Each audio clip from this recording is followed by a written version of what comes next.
What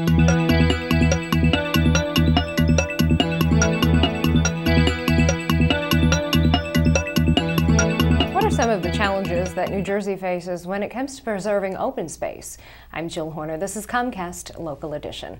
With me this hour is Michael Catania. He's Executive Director of Conservation Resources Incorporated. Thanks so much for being with us. Thank you for having me. Talk to us a little bit about your organization, because you really work as a fundraising arm so that other organizations can work to preserve open space. That's exactly right. We're a very unique organization. We're what we call a conservation intermediary, and we develop sources of revenue and sources of support for the whole conservation community in New Jersey. How challenging is that at this point? This is a particularly challenging time with the downturn in the economy. Sources are starting to dry up. Public funds on the state level in particular are starting to dry up. So we're trying to develop new sources. Okay, when we talk about what you've already been able to accomplish, you work with partner agencies in order to find some of the best projects to fund to preserve some really critical places in the state. We do. We've worked with more than 50 different conservation organizations, public and private, throughout New Jersey. And we're essentially a matchmaker. We go out and find new sources of funding to fit the needs for a particular project. People, either for philanthropic reasons or for some regulatory requirement, need to fund the project, and then we match them up with the appropriate project. One of the interesting things that you do as well, in addition to this financial assistance in order to get projects underway, you also offer technical assistance. Is that one of the challenges that these other nonprofit organizations are facing, having the technical wherewithal and know-how to really sustain what they're trying to accomplish? It is, and we work with conservation organizations, large and small. Not all of them have the capacity or the staff to develop new sources of revenue, so we do that for them essentially.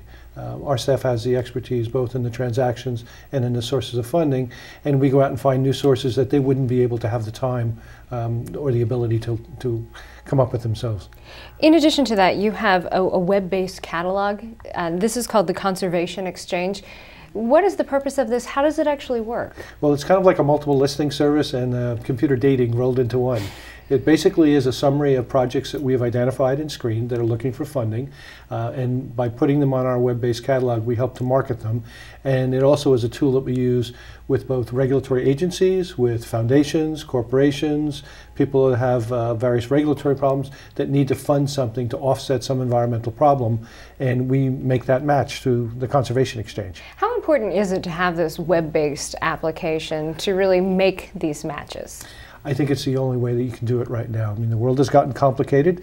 We've all gotten used to doing things on our computers and our Blackberries and things like that.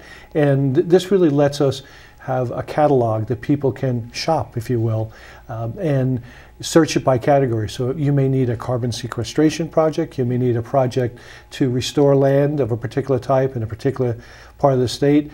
It would take you hours and hours on the telephone, even if you could reach the right people.